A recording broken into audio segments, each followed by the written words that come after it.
Hello, welcome to my channel. I'm the Sewing Cat. I have an exciting project that I've been dreaming about for 3 years. Have you ever seen the Cupcake purses by Claire's?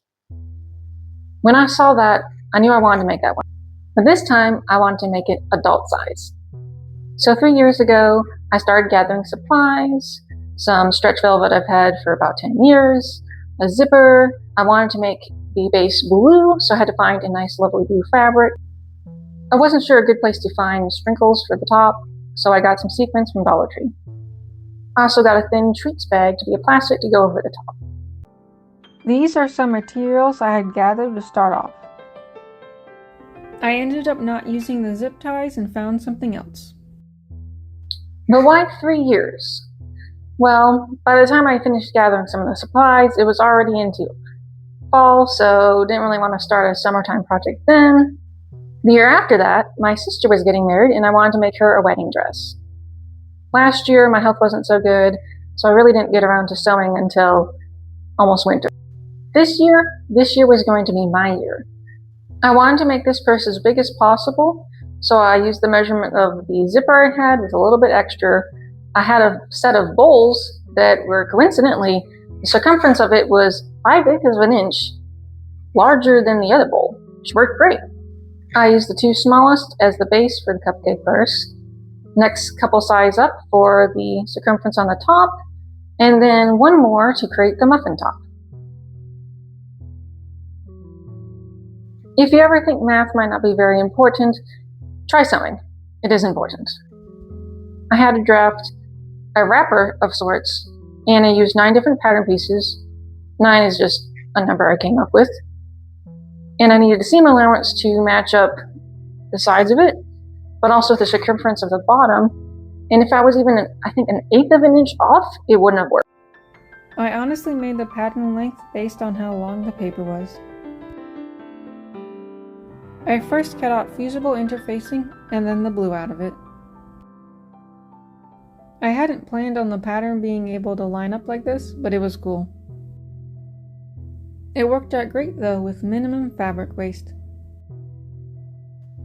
I was about to cut the lining out of the same outside blue fabric, and then I remembered I had leftover fabric from this project. This candy themed fabric was absolutely perfect. And yes, I did make this outfit. This was actually the second project I did for my YouTube channel, the first project being the petticoat that went underneath this. There wasn't a whole lot of this lining fabric left, but it was just enough. I used cardboard for the base circle and lid. They were sandwiched between the lining and white layer.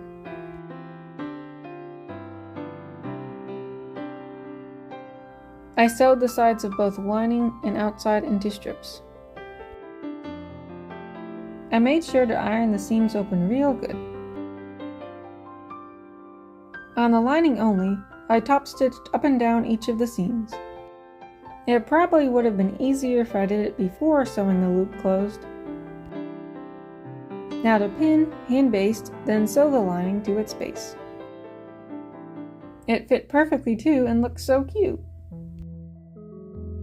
Let me tell you, when I sewed that first lining piece together and it matched up, I was so elated.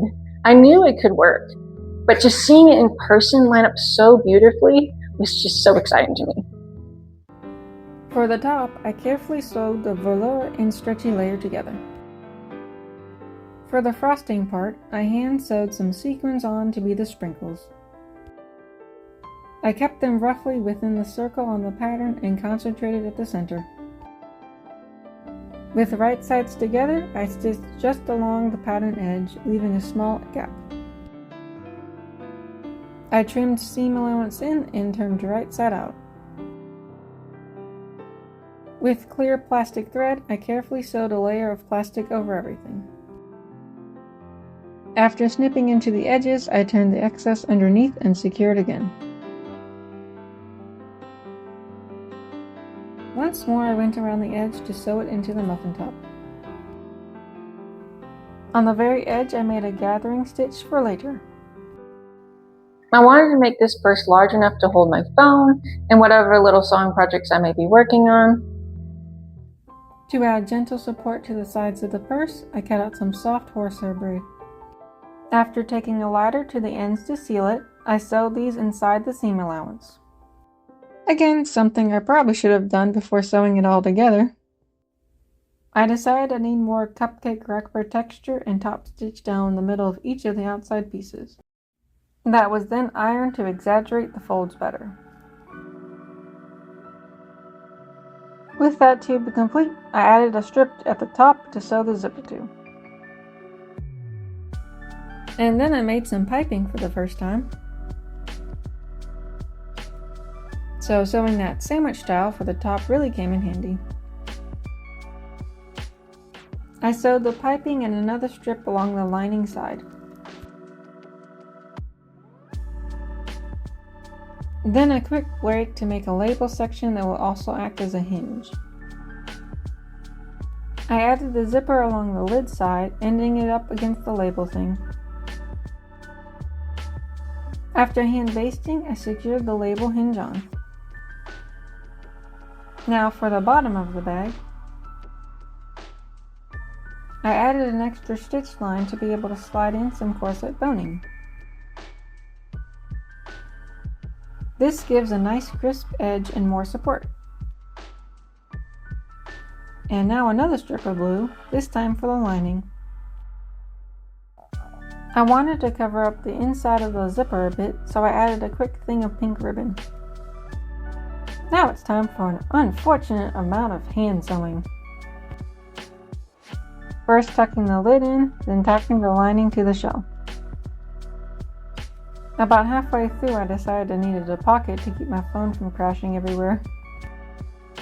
So I took some scraps and constructed a very cute lined pocket thing.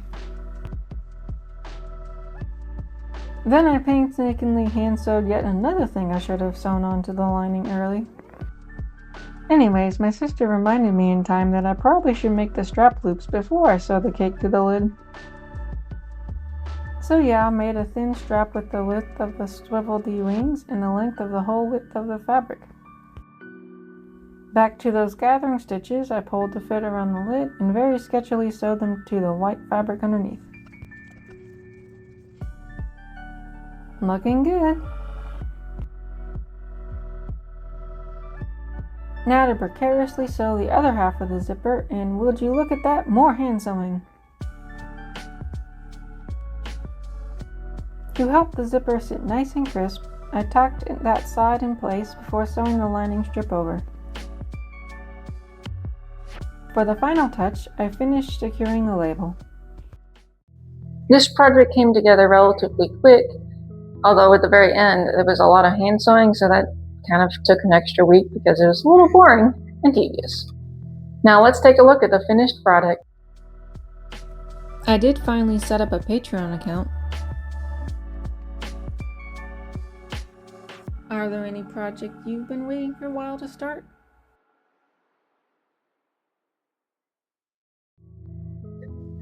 Here it is!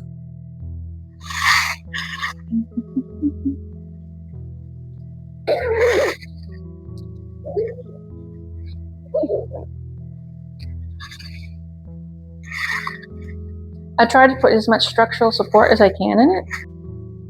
These straps are detachable if I ever want to switch it up a bit.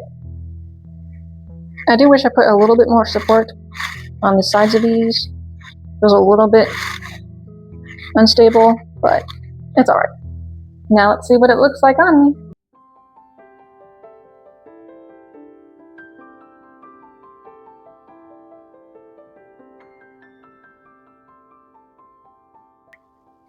Well, what did you think?